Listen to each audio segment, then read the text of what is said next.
నమస్కారం NCN news కి స్వాగతం. ముందుగా ఎన్సీఎన్ ప్రేక్షకులకి క్రిస్మస్ పండుగ శుభాకాంక్షలు. ఆరుమూరు మండలంలోని గోవింద్పేట గ్రామంలో సీసీ కెమెరాలను ఆర్మూర్ ఏసీపీ వెంకటేశ్వర్ రెడ్డి ప్రారంభించడం జరిగింది.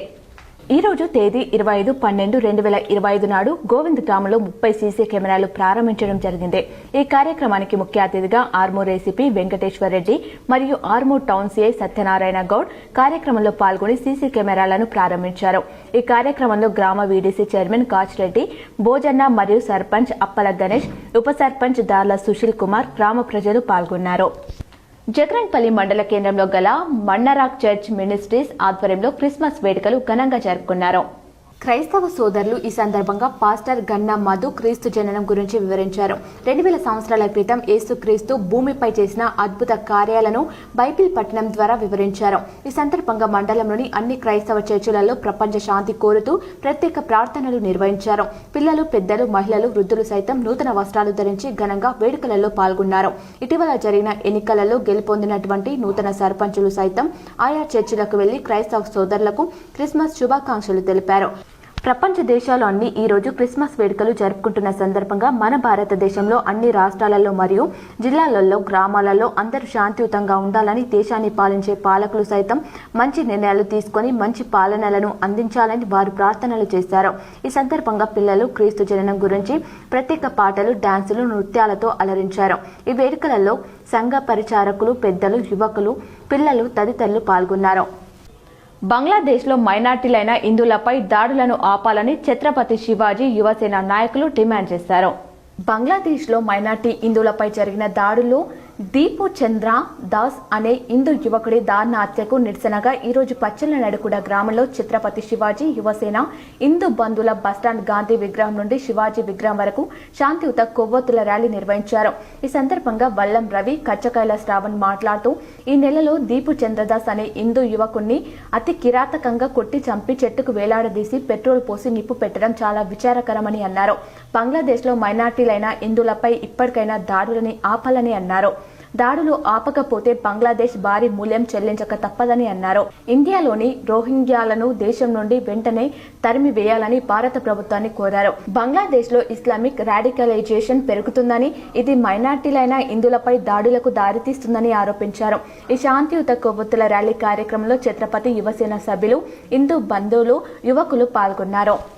ఎంతో చెడ్డ పేరుగా చెప్పుకోదలసిన విషయము. ముఖ్యంగా మేము ఒకటి చెప్పదలుచుకున్నాము. భారతదేశం నుండి బంగ్లాదేశ్ కుక్కల్లారా ఇప్పటికైనా మీరు మారండి. మారకపోతే మీకు త్వరలో జరగబోయే సంఘటన ఎలా ఉంటుందో మేము చూపిస్తాము. ఇప్పటికైనా హిందూ బంధువులందరూ ప్రత్యేకంగా ఒక్కటై ఏకతాటిపై నిలిచి మన ఐక్యతను చాటుకునే దిశగా మనం అడుగులేడుదాం. ఒకే ఒక విషయం చెప్పదలుచుకుంటున్నా. బంగ్లాదేశ్ కుక్కల్లారా ఇప్పటికైనా మారండి. ఇక రోహింగ్యాలు ఎక్కడైతే మన దగ్గర ఉన్నారో అలాగే నరేంద్ర మోడీ గారు చొరవ తీసుకొని ఈ రోహింగ్యా నిజామాబాద్ నగరంలోని పలు చర్చిలలో అర్ధరాత్రి నుంచి క్రిస్మస్ వేడుకలు ఘనంగా ప్రారంభమయ్యాయి. క్రైస్తవులు ప్రత్యేక ప్రార్థనలు నిర్వహించి శుభాకాంక్షలు తెలుపుకున్నారు. నిజామాబాద్ లో క్రిస్మస్ వేడుకలు ప్రారంభమయ్యాయి. బుధవారం అర్ధరాత్రి నుంచే క్రైస్తవ సోదరులు చర్చిలో ప్రత్యేక ప్రార్థనలు ప్రారంభించడంతో పండగ వాతావరణం నెలకొంది. చారిత్రక సిఎస్ఐ చర్చితో పాటు గ్లోరియస్ నిర్మల హృదయ చర్చిలు భక్తులతో కిక్కిరిసిపోయాయి. చిన్న పెద్ద తేడా లేకుండా నూతన వస్త్రాలు ధరించి ప్రార్థనలో పాల్గొన్నారు. విద్యుత్ కాంతులు, కెరోల్ గానాలతో నగర వీధులన్నీ ఆధ్యాత్మిక శోభను సంతరించుకున్నాయి. బోధన్ పట్టణంలో రాష్ట్ర ప్రభుత్వ సలహాదారు ఎమ్మెల్యే సుదర్శన్ రెడ్డి పర్యటించారు. పలు అభివృద్ధి కార్యక్రమాలని ప్రారంభించారు. బోధన్ పట్టణంలో రాష్ట్ర ప్రభుత్వ సలహాదారు ఎమ్మెల్యే సుదర్శన్ రెడ్డి పర్యటించారు. మంజూరైన 18 కోట్ల రూపాయలతో చేపట్టే అభివృద్ధి పనులను చేపట్టే ప్రాంతాలను పరిశీలించారు. ఈ సందర్భంగా సుదర్శన్ రెడ్డి మాట్లాడుతూ కాంగ్రెస్ ప్రభుత్వం ఎన్నికల ముందు ఇచ్చిన హామీలన్నీ నెరవేరుస్తుందన్నారు. రైతులు, పేదల అభివృద్ధి కోసం పాటు పడతామని చెప్పారు. ఈ కార్యక్రమంలో స్థానిక ప్రజా ప్రతినిధులు పాల్గొన్నారు. క్రిస్మస్ వేడుకలో Nizamabad rural MLA doctor Reklapalli Bhupat Reddy పాల్గొన్నారు.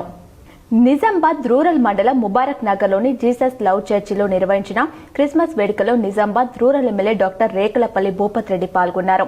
ఈ సందర్భంగా చర్చిలో ప్రత్యేక ప్రార్థనలు నిర్వహించిన ఎమ్మెల్యే క్రైస్తవ సోదర సోదరీమణులకు క్రిస్మస్ శుభాకాంక్షలు తెలిపారు. అనంతరం కేక్ కట్ చేసి క్రైస్తవులకు తినిపించారు. ఈ సందర్భంగా మాట్లాడుతూ ముఖ్యమంత్రి రేవంత్ రెడ్డి నాయకత్వంలో తెలంగాణ రాష్ట్ర ప్రభుత్వం క్రిస్టియన్ మైనార్టీలకు పెద్దపీట వేస్తుందని పేర్కొన్నారు. క్రిస్మస్ వేడుకల నిర్వహణకు రాష్ట్ర ప్రభుత్వం రూపాయలు 21 కోట్ల నిధులు కేటాయించిందని, రాష్ట్ర వ్యాప్తంగా అన్ని చర్చిలకు కలర్ లైటింగ్ కోసం ప్రత్యేకంగా నిధులు మంజూరు చేశామని తెలిపారు. ప్రపంచ వ్యాప్తంగా ఒకే రోజు జరుపుకునే క్రిస్మస్ పండుగ యేసు ప్రభు జన్మదినాన్ని సూచిస్తుందని, ఈ పవిత్ర వేడుకలో పాల్గొనడం ఎంతో ఆనందంగా ఉందన్నారు. ప్రతి కుటుంబానికి శాంతి సుఖ సంతోషాలు కలగాలని యేసు ప్రభును ప్రార్థిస్తున్నానని తెలిపారు. ప్రతి చర్చిలో క్రిస్మస్ వేడుకలు నిర్వహించేందుకు రూపాయలు 2 లక్షల చొప్పున ఆర్థిక సహాయం అందజేశామని గుర్తు చేశారు. చర్చ్ ఫాదర్ ప్రతినిధులు రోడ్డు అవసరం ఉందని కోరగానే వెంటనే రోడ్డు పనులు చేపట్టామని తెలిపారు. కాంగ్రెస్ ప్రభుత్వం అమలు చేస్తున్న సంక్షేమ పథకాలు అన్ని వర్గాల ప్రజలకు అందుతున్నాయని, కాంగ్రెస్ పార్టీ సెక్యులర్ పార్టీగా అన్ని మతాలు అన్ని కులాలను సమానంగా చూస్తుందని ఎమ్మెల్యే భూపత్ రెడ్డి స్పష్టం చేశారు. ప్రభుత్వం క్రిస్టియన్లను ఎంతగా ఆదరిస్తుందో కాంగ్రెస్ పార్టీకి కూడా అంతే ఆశీర్వాదం అందించాలని కోరారు. ఈ కార్యక్రమంలో AMC chairman Muppa Gangareddy, minority శాఖ చైర్మన్ శ్రీనివాస్, మాజీ MPP Immadi Gopi, fisheries chairman Srinivas, church father, senior Congress నాయకులు, అన్మన్లు తదితరులు పాల్గొన్నారు.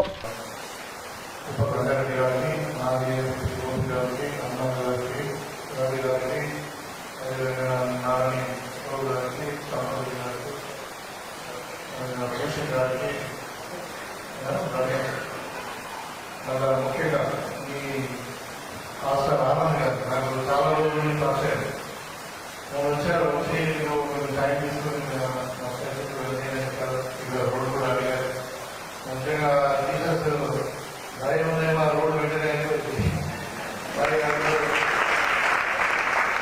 ఆయన గమనానికి తీసినట్టు అనిపిస్తుంది ఇక్కడ.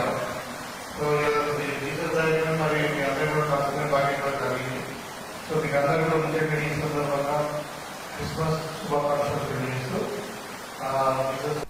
గత బీఆర్ఎస్ ప్రభుత్వం హయాంలో రైతుల పట్ల జరిగిన కొన్ని పరిణామాలపై జాగృతి చీఫ్ ఎమ్మెల్సీ కవిత సంచలన వ్యాఖ్యలు చేశారు. కేసీఆర్ ప్రభుత్వంలో రైతులకు బేడీలు వేయించడంపై ఆమె పశ్చాత్తాపం వ్యక్తం చేశారు. గత ప్రభుత్వంలో రైతులను బేడీలతో తీసుకెళ్లిన ఘటనలు దురదృష్టకరం. ఆ పాపంలో మేమందరం భాగమే అంటూ ఆమె కీలక వ్యాఖ్యలు చేశారు. తమ ప్రభుత్వ హయాంలో జరిగిన ఆ పొరపాటుకు గాను రైతాంగానికి తాను బేడీలు వేయించిన ఘటనల విషయంలో బహిరంగంగా క్షమాపణలు చెప్తానని ప్రకటించారు. ఖమ్మం జిల్లాలో గతంలో మిర్చి రైతులకు బేడీలు వేసిన ఉదాంతాన్ని ఉద్దేశించి ఆమె ఈ వ్యాఖ్యలు చేసినట్లు తెలుస్తుంది. గత ప్రభుత్వంలో కీలక బాధ్యతలో ఉన్న నాయకులు ఇలా బహిరంగంగా గత తప్పిదాలను ఒప్పుకోవడం ఇప్పుడు తెలంగాణ రాజకీయాల్లో హాట్ టాపిక్ గా మారింది.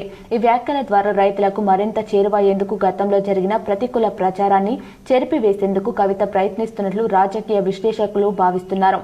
ఈ క్షమాపణలపై అటు అధికార కాంగ్రెస్, ఇటు ప్రతిపక్ష పార్టీల నుంచి ఎలాంటి స్పందన వస్తుందో వేచి చూడాలి. బ్రహ్మ కుమారిస్ల సేవలు అభినందనీయమని రాష్ట్రపతి ముర్ము కొనియాడినట్లు కామారెడ్డి, నిజామాబాద్, నిర్మల్ జిల్లాల కోఆర్డినేటర్ బ్రహ్మకుమారి జయ బాహెన్ దీది అన్నారు. రాష్ట్రపతి ముర్ము హైదరాబాద్ పర్యటనలో భాగంగా గచ్చిబౌలి శాంతి సరోవర్ లో జరిగిన 21వ వార్షికోత్సవ వేడుకలో ముఖ్య అతిథిగా రాష్ట్రపతి ద్రౌపది ముర్ము పాల్గొన్నారు. ప్రపంచంలోనే శాంతి కోసం సేవ చేస్తున్న అతిపెద్ద సంస్థ బ్రహ్మ కుమారి సెంటర్ అని రాష్ట్రపతి కొనియాడారు. ధ్యాన మార్గంలో నడిపించేందుకు కృషి చేస్తున్న బ్రహ్మకుమారి సేవలను అభినందించారు. ఈ సందర్భంగా హైదరాబాద్ సెంటర్ ఇన్ఛార్జితో పాటు తెలంగాణలోని వివిధ జిల్లాల ఇన్ఛార్జీలు బ్రహ్మకుమారితో రాష్ట్రపతి ముర్ము కలిసి అభినందించారని ఉత్తర తెలంగాణ ఇన్ఛార్జ్ బీకే జయ బహిన్ దీది తెలిపారు. अत्यंत प्रसन्नता हो रही है। ब्रह्मा कुमारी शांति सरोवर की 21वीं वर्षगांठ के अवसर पर हम सब यहाँ उपस्थित हुए। पिछले 2 दशकों में शांति सरोवर ज्ञान, योग, सेवा, शांति और प्रेरणा का एक महत्वपूर्ण केंद्र बन चुका है। आज के सम्मेलन का विषय है timeless wisdom of Bharat, pathway to peace and progress. ये विषय आज के समय में अत्यंत प्रासंगिक है। आज का विश्व समुदाय में अनेक बदलाव आ रहे हैं। इन बदलावों के साथ ही अनेक गंभीर चुनौतियां भी हमारे सामने हैं, जैसे मानसिक स्वास्थ्य से जुड़े समस्याएं, सामाजिक संघर्ष, इकोलॉजिकल इम्बैलेंस और मानवीय मूल्यों का पतन। हमें ये याद रखना चाहिए कि केवल भौतिक विकास ప్రపంచ పురోగతికి ఎప్పటికైనా కమ్యూనిజం అజేయమైనదని సిపిఐ ఎంఎల్ మాస్లైన్ ప్రజాపంత రాష్ట్ర నాయకులు పి రామకృష్ణ పేర్కొన్నారు.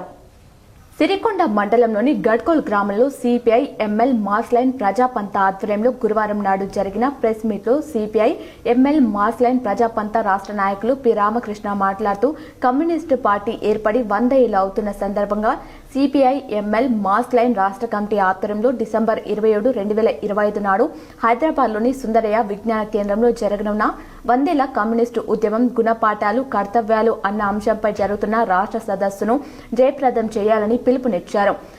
సమాజ స్థాపనకు కమ్యూనిజం ఒక దిక్సూచి అని, దోపిడీ పీడనాలు లేని సమాజమే దాని లక్ష్యమన్నారు. కమ్యూనిజం లక్ష్యంగా భారతదేశంలో కమ్యూనిస్టు పార్టీ ఏర్పడి 100 ఏళ్లు అయింది అని, ఇక్కడ పరిస్థితులకు అనుకూలంగా సరైన పంత ఏర్పాటు చేసుకోకపోవడం వల్లనే సాధించుకోలేకపోయామని, అందుకే సిపిఎంఎల్ మాస్లైన్ రాష్ట్ర కమిటీ విఫలంకు గల కారణాలు సమీక్షించుకుని గుణపాఠాలు తీసుకుని కర్తవ్యాలు రూపొందించుకోనున్నట్టు ఆయన తెలిపారు. సదస్సులో భారత కమ్యూనిస్టు పార్టీ ఆవిర్భావం నేపథ్యం అంశంపై బత్తిని శ్రీనివాసరావు, స్వతంత్రోద్యమంలో కమ్యూనిస్టు పార్టీ అంశంపై సిపిఐ ఎంఎల్ మాస్ రాష్ట్ర కార్యదర్శి పి రంగారావు, కమ్యూనిస్టు పార్టీలో విభజనలు, అతివాద మితవాద ధోరణులు అంశంపై జి భార్గవ్, భారత కమ్యూనిస్టు ఉద్యమంలో సిపిఐ ఎంఎల్ మాస్లైన్ పాత్ర అన్న అంశంపై రాష్ట్ర కార్యదర్శి వర్గ సభ్యులు కెజి రామచందర్లు ప్రసంగిస్తారన్నారు. సదస్సును విజయవంతం చేయాలని విజ్ఞప్తి చేశారు. కార్యక్రమంలో సిపిఐ ఎంఎల్ మాస్లైన్ జిల్లా నాయకులు ఆర్ రమేష్, డివిజన్ నాయకులు ఆర్ దామోదర్, మండల నాయకులు ఎం లింబాద్రి, బి కిషోర్, ఎం అనీస్, పి ఎల్లయ్య తదితరులు పాల్గొన్నారు. నక్సల్బరీ మూవ్మెంట్ నుంచి గోదావరి లోయ ప్రతిఘటన ఉద్యమం, శ్రీకాకుళం ఉద్యమం, అనేక పోరాటాలు, అనేక సాయుధ ఉద్యమాలు జరిగినటువంటి క్రమంలో కూడా దేశంలో అనేక విజయాలు లేదా అపజయాలు, అనేక గుణపాఠాలు వచ్చిన సందర్భంగా విప్లవోద్యమం అనేక ఒడిదొడుకులు ఎదుర్కొంటున్నటువంటి సందర్భం. ఈ సందర్భంలో చాలా మంది అనేక విజయాలు సాధించినప్పటికీ కూడా ఇంకా విప్లవం విజయవంతం కాలేదు అనేటటువంటి ఒక సన్నాయి నొక్కుతున్నటువంటి విమర్శలు కూడా వస్తున్న సందర్భంగా ఈ దేశంలో ఉన్నటువంటి భౌతిక పరిస్థితులు ఏమిటి, భౌతిక పరిస్థితులకు తగ్గట్టుగా కర్తవ్యాలు రూపొందించుకోవటం కానీ, గుణపాఠాలని తీసుకోవటంలో కానీ, కర్తవ్యాలు రూపొందడంతో పాటు కార్యక్రమం ఎట్లా ఉండాలనేటటువంటి విషయంలో అనేక విషయాల్లో తేడాలు ఉన్న సందర్భంగా విప్లవాన్ని సిరికొండ పంట పొలాల్లో దొంగలు చేతివాటంతో రైతన్నలు ఇబ్బందులు పడుతున్నారు. సిరికొండ మండల కేంద్రంలో పంట పొలాల వద్ద దొంగలు అలచల్ చేస్తున్నారు. 6 గంటలు కష్టపడి పంటను పండించే రైతులను సైతం దొంగలు వదలడం లేదు. పంట పొలాల వద్ద ఉన్న బోరు మోటార్ల కేబుల్ వైర్లను కట్ చేసి అందులో ఉన్న రాగి వైర్ను ఎత్తుకెళ్తున్నారు. నిన్న అర్ధరాత్రి ఎవరో గుర్తు తెలియని వ్యక్తులు ముగ్గురు రైతులకు సంబంధించిన 5 మోటార్ కేబుళ్లను దొంగలించిన ఘటన సిరికొండ చిన్న వాల్గేట్ వెళ్లే దారిలో చోటు చేసుకుంది. కేబుల్ అందినంత కట్ చేసుకుని మిగిలిన వైర్ను కేసింగ్ లోపల వదిలేయడంతో రైతులు ఇబ్బందులకు గురవుతున్నామని ఆవేదన వ్యక్తం చేస్తున్నారు. బోరు మోటార్ను పైకి తీసి కేబుల్ మళ్లీ అతికించాలంటే చాలా ఖర్చుతో కూడుకున్న పని అవుతుందని పోలీసు అధికారులు ప్రత్యేక దృష్టి సాధించి ఇలాంటివి పునరావృతం కాకుండా చూడాలని రైతులు వేడుకుంటున్నారు. ముందు చూసే వరకంటే కరెంట్ నడుస్తలేవు, మరి ఏమైందని రిక్రూట్ దగ్గరకు వచ్చి చూసినాము. చూస్తే మొత్తము కేసింగ్ పైప్ నుంచి మోటారు డబ్బా వరకు మొత్తం కట్ చేసుకుని తీసుకెళ్లారు. మరి ఇది మనకు అనుమాన ఇస్తులు అయితేనేమో తీసి పక్కకు పాడిస్తారు. ఇది ఎవరు దొంగతనం చేసి ఇది కట్ చేసి తీసుకెళ్తున్నారు. దాన్ని తీసిన మొత్తం దాని నుంచి రాగి వైరు తీసుకెళ్తున్నారు, అది కట్ చేసి తీసుకెళ్తున్నారు. పైనది మాత్రం అక్కడనే చీరేసి ఆనే వాడిసిపోతున్నారు. ఇది దీంతో ఇప్పుడు రెండోసారి. ఇప్పుడు మొన్న కొండూరు రోడ్డు కూడా ఇదే సంఘటన జరిగింది, అక్కడ మా తాళ మండ దగ్గర. ఇప్పుడు మళ్ళీ మాది రేపు ఇంకొక జరగచ్చు. దయచేసి మరి పోలీసు వారు దీనికి కొంచెం సహకరించి మా ఇక్కడ నైటు తిరగగలరని మేము కోరుతున్నాం. ఎడపల్లి మండలంలోని పలు గ్రామాలలో గురువారం క్రిస్మస్ వేడుకలు ఘనంగా జరిగాయి. ఎడపల్లి మండల కేంద్రంలోని బేతనియా చర్చి, వడ్డేపల్లి గ్రామంలోని సిఎస్ఐ చర్చ్, ఎంఎస్సి పారం గ్రామంలోని సిఎస్ఐ చర్చ్, పోచారం, చాన్కంపేట్ గ్రామాలలో ఉన్న చర్చిలలో క్రిస్మస్ వేడుకలు నిర్వహించారు. ముందుగా కేకులు కట్ చేసి పండగ వాతావరణంలో అందరూ తిని ప్రార్థనలో పాల్గొన్నారు. ఒకరినొకరు సాంప్రదాయబద్ధంగా కలుసుకుని శుభాకాంక్షలు తెలుపుకున్నారు. తిరుపతి పెద్దదిగా చర్చిలో పాస్టర్ తిమోతి రాజు ఉపదేశం వినిపించారు. కార్యక్రమంలో సర్పంచ్ కందగడ్డ రామచందర్, ఉప సర్పంచ్ గంగాధర్, పెద్దలు ఎల్లయ్య యాదవ్, ఆకుల శ్రీనివాస్, రాజేంద్ర గుప్తా తదితరులు ఉన్నారు. అక్కడ పాల్గొని వెళ్ళారు. యేసు ప్రభు వారు జన్మించడం ద్వారా లోకానికి రక్షకుడుగాను, యేసు ప్రభు ద్వారా ఆమె విమోచనగాను కలిగినట్లుగా యేసుక్రీస్తు లోకంలో రావడం ద్వారా 3 విషయాలను దేవుడు తెలియపరచడం జ్ఞానం చూపించాడు ప్రభు. రెండవదిగా ఆయన కృపను చూపించాడు. మూడవదిగా ఆయన త్యాగాన్ని చూపించాడు. అలాంటి కృప ఎవరైతే యేసు ప్రభుని ప్రశంసిస్తారో, ఎవరైతే యేసుక్రీస్తుని ఆరాధిస్తారో, ఎవరైతే యేసుక్రీస్తుని విశ్వాసంతో ముందుకు సాగుతారో వాళ్ళందరూ కూడా దేవుడిచ్చే గొప్ప బహుమతులను ప్రజలందరూ కూడా ఇవ్వాలని ప్రభు ఈ లోకంలోకి 2000 హిందువులపై దాడి చేస్తే సహించేది లేదు. హిందూ పరిరక్షణ సమితి విశ్వ హిందూ పరిషత్ ఆధ్వర్యంలో హిందువుల మరణకాండకు నిరసనగా దిష్టిబొమ్మను దహనం చేశారు. హిందూ ధర్మ పరిరక్షణ సమితి విశ్వ హిందూ పరిషత్ కమ్మర్పల్లి ఆధ్వర్యంలో బంగ్లాదేశ్ లో హిందువులపై జరుగుతున్న మరణకాండకు నిరసనగా దిష్టిబొమ్మ దహనం చేయడం జరిగింది. ఈ సందర్భంగా హిందూ ధర్మ పరిరక్షణ సమితి నాయకులు మాట్లాడుతూ హిందువులపై ఏ దేశంలో దాడి జరిగినా సహించేది లేదని హెచ్చరించారు. బంగ్లాదేశ్ లో హిందువులపైన జరిగిన దాడిని బంగ్లాదేశ్ ప్రభుత్వం అడ్డుకొని దాడి చేసిన వారిని కఠినంగా శిక్షించాలని డిమాండ్ చేశారు. ఈ కార్యక్రమంలో ఇర్నాల గంగాధర్, దొంతుల రమణయ్య, ఉట్నూర్ రాజశేఖర్, భోగ రామస్వామి, చింత ప్రవీణ్, పొల్కం నవీన్, గుండోజీ ప్రభాకర్, చింత నాగరాజు, ఆమెటి నరేందర్, రఘు, నవీన్ గౌడ్, గుండోజీ రామదాసు, తీగల రాజన్న తదితరులు పాల్గొన్నారు. ఈ వార్తలు ఇంతటితో సమాప్తం. తిరిగి ప్రసారమయ్యే వార్తలు మళ్ళీ కలుద్దాం. చూస్తూనే ఉండండి మీ NCN న్యూస్.